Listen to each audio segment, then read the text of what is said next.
Well, Hamas has released a statement asking the U.S. to pressure Israel to stop attacking Gaza. It states, "We consider it a dangerous escalation through which the war criminal Netanyahu seeks to resume the genocide against our people. We reject the Zionist claims that its forces came under fire. Since the signing of the ceasefire agreement, more than 300 of our people have been killed." The movement demands the U.S. administration fulfill its declared commitments and to exert immediate and serious pressure to curb the occupation and compel it to respect the ceasefire and to stop its assaults on our people.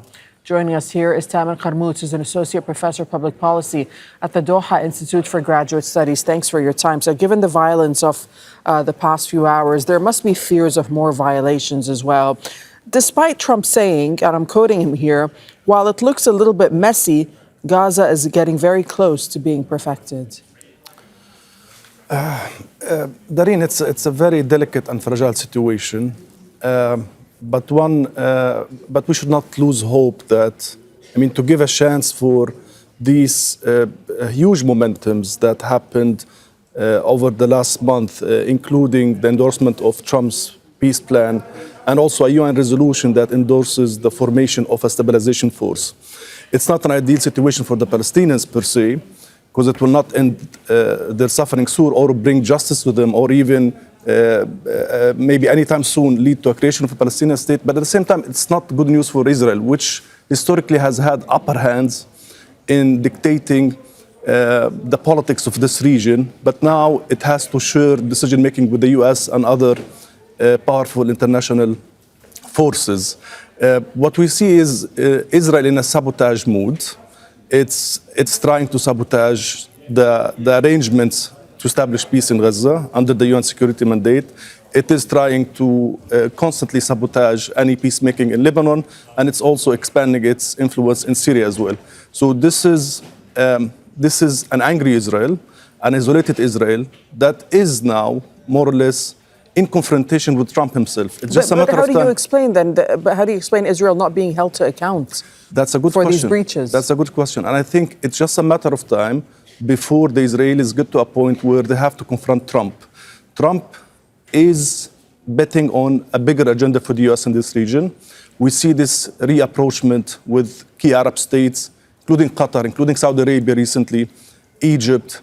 This angers Israel. The Israelis are not at peace. And of course, they will try to sabotage. So what I'm trying to say, this is a real test for the Trump administration itself.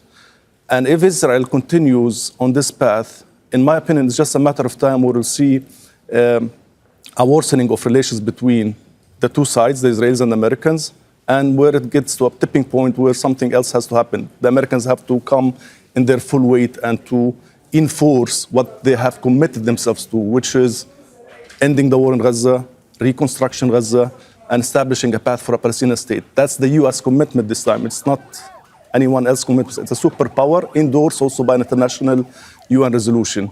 So one has to keep hope. Yes, the Israelis are in a sabotaging mood, but at some point, I think we're getting closer to this confrontation point between the Americans and the Israelis, because the Israelis are still not in acceptance of this very dynamic changing reality around them in the region. So when Netanyahu says, and he said this earlier this month, that Israel acts entirely on its own authority in Gaza, and he also lumped Lebanon in there as well, and will continue its attacks, how do you react to that statement? And is that then just for perhaps public domestic consumption? Most probably, yes, because very soon there will be new realities in the Gaza Strip. There will be an international force led by the Americans and some key regional countries.